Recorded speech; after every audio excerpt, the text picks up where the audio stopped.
माझं म्हणणं असं आहे की जर प्रशासन असं म्हणतंय की आम्ही एसआरए तिथे राबवतो, प्रशासनाला आम्ही भी घालत नाही।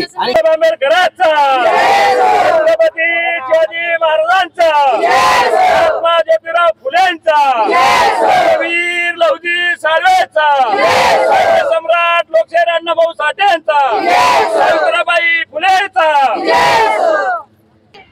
नमस्कार, मी नेहा गायकवाड, मेरे भारत समाचार मध्ये तुमचं मनपूर्वक स्वागत करते। आपण आलेलो आहोत मुंबईच्या आझाद मैदानामध्ये आणि आपण खूप दिवसापासून आपण पाहतोय की ज्या 100 झोपडपट्ट्या जळाल्या, तर ते जे तिकडे झोपडपट्टीग्रस्त जे लोक आहेत ते आझाद मैदानामध्ये आज सुद्धा आंदोलनासाठी आलेले आहेत। अनेक वेळा आंदोलन करून सुद्धा आज 5 महिने झालेत, अजूनपर्यंत न्याय काही मिळालेला नाहीये। त्याच्यानंतर मग आता पुन्हा त्या आझाद मैदानामध्ये न्यायासाठी आलेले आहेत। तर आपल्या सोबत साळवी साहेब आहेत, आपण त्यांच्याशी संवाद साधणार आहोत। काय सांगाल सर, अजूनपर्यंत न्याय काही मिळालेला नाहीये, वारंवार मागण्या आहेत तरी पण काय न्याय मिळत नाहीये। बोगस एसआरए राबवण्यासाठी आग लावण्यात आली आणि त्या आगीमध्ये 100 कुटुंबांची झोपड्या जळून खाक झाल्या। पैसे तुम्हाला दिसतात, हा एक पुरावा झाला, परंतु त्या लोकांच्या प्रपंचाची राखरांगोळी झाली, कुटुंबातील सर्व साहित्य जळून खाक झालं आणि 2 माणसांचा मृत्यू झाला।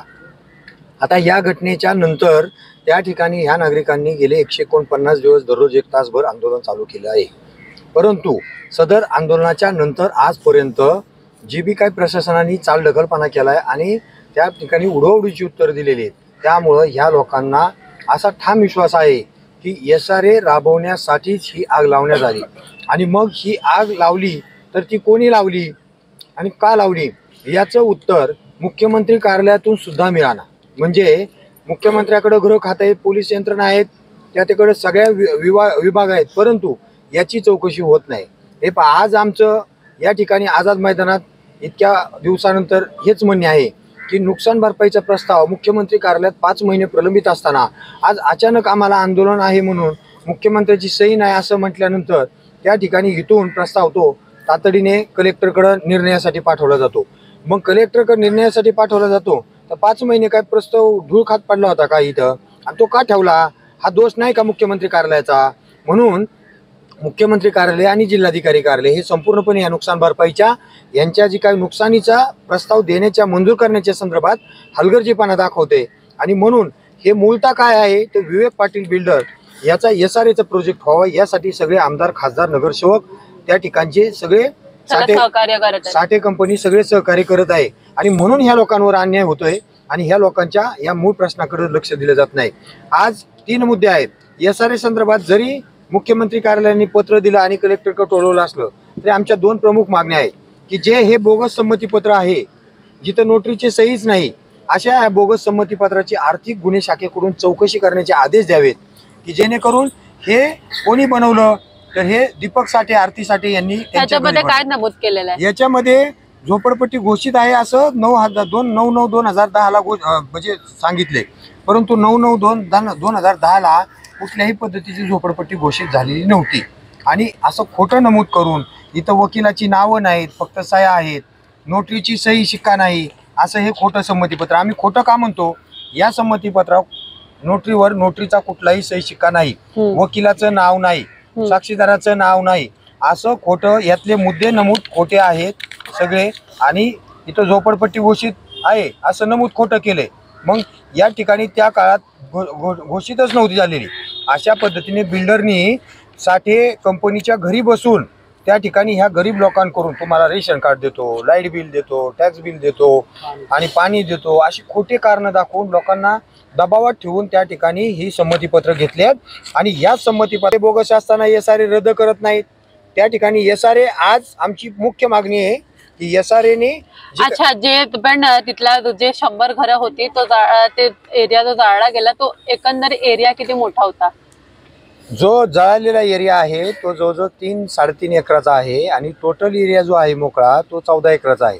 त्या 14 एकरामध्ये काही महापालिकेने पाण्याची टाकी बांधली, त्यानंतर रस्ते आहेत काही ठिकाणी। बरं, मग ती जी जागा होती ते ह्या सगळ्या लोकांनी ती खरेदी करून तिथं घरं बांधली होती का? महाराष्ट्र शासनाच्या 1999च्या शासन निर्णयानुसार महसूल विभागाच्या मागासवर्गीय लोकांना त्यांची जी झोपडीची जागा आहे ती 99च्या शासन निर्णयानुसार अधिकृत करण्याचा आदेश आहे। आणि त्या आदेशाला पात्र ठरून ही लोकांना ती त्यांच्या हक्काची जागा आहे. बरं, SRA तुम्ही म्हणता तिथे SRAचं प्रोजेक्ट राबवणार आहे, मग त्या SRAच्या प्रोजेक्ट मध्ये ह्या लोकांना पक्की घरं मिळतील का? SRA प्रोजेक्ट नाही, यांना लागू होत नाही, करायचं बी नाही यांना. हे कायासाठी चाललंय? SRA नको म्हणून चाललंय. शासनाचा नियम काय म्हणतो? नाही, पण जिथं जी जागा घर यांची जाळली तर ते SRA साठी जाळली नाही. नाही, SRA आम्हाला नको, त्यांना राबवण्यासाठी गरज आहे ना. तेच म्हणते ना, पण ह्यांचा विरोध आहे ना SRA. हा ह्यांचा विरोध आहे. म्हणजे ह्यांचा विरोध असताना मुख्यमंत्री त्या ठिकाणी SRA राबवू शकत नाही. हा, मला हे सगळं मान्य आहे तुमचं, पण माझं म्हणणं काय की त्या लोकांना राबवायचं ना SRA तिथे, असं त्यांचं म्हणणं आहे. बरोबर, त्यांचं म्हणणं काय की आम्ही SRA तिथे राबवू. मग ते असं म्हणतायत का की आम्ही त्या लोकांना घर देऊ की काय? असं काय पर्यायी संबंध व्यवस्था, काय बिल्डरचा संबंध आहे? पण पर्यायी व्यवस्था काय देणार आहेत का? काय गरज नाही आहे. त्यांना घराबाहेर काढणार. घराबाहेर कसं काढतील ते? माझं म्हणणं काय, आधी ऐकून घ्या. ह्या लोकांना SRA साठी तिकडे जागा खाली करायला सांगतात म्हणून त्यांची घरं जाळली, असा तुमचा आरोप आहे. बरोबर.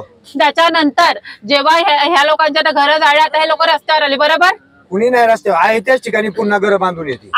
ऐकून तर घ्या ना साहेब. ह्या लोकांना त्या का घरं जाळली? कारण का प्रशासनाला SRA तिथे राबवायचं आहे आणि ह्या लोकांचा नकार आहे. मग प्रशासनाकडचे जे लोक आहेत त्यांचं असं काय म्हणणं आहे का की ह्यांना काहीतरी पर्यायी व्यवस्था देणार म्हणून? काही त्यांची व्यवस्था असल्या आम्ही त्याला फेटाळतोय. मी काय म्हणतोय, मोका लोकांचा मुद्दा आहे ना 1999च्या JR नुसार माननीय जिल्हाधिकारी. तुम्ही माझा मुद्दा लक्षातच घेत नाही साहेब. माझं म्हणणं असं आहे की जर प्रशासन असं म्हणतंय की आम्ही SRA तिथे राबवतो, प्रशासनाला आम्ही भी घालत नाही आणि त्या मुद्द्यावर मी काय म्हणते ते आधी ऐका ना तुम्ही. माझं म्हणणं काय, आधी क्लिअर व्हा तुम्ही. पहिली गोष्ट म्हणजे प्रशासन जर एखाद्या ठिकाणी काही प्रोजेक्ट राबवत असेल, तिथे जर लोक राहत असतील ना, त्यांचं ते GR निघतो, पर्यायी व्यवस्था देणार का असं त्यांचं म्हणणं असतं. मग त्यांनी काय सांगितलं का तुम्हाला या संदर्भात? तुम्ही ते सांगा. मग तुम्ही ते सांगा.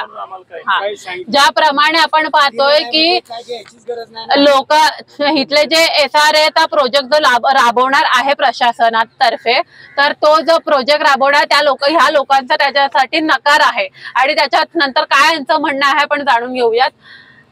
तर साधारणपणे मी त्यांना प्रश्न विचारला, तोच तुम्हाला प्रश्न आहे की SRAचा प्रोजेक्ट जर राबवायला प्रशासन म्हणत आहे तर मग यांचा काही पर्यायी व्यवस्था देणार आहे किंवा त्यांची दुसरीकडे व्यवस्था करणार आहे की काय?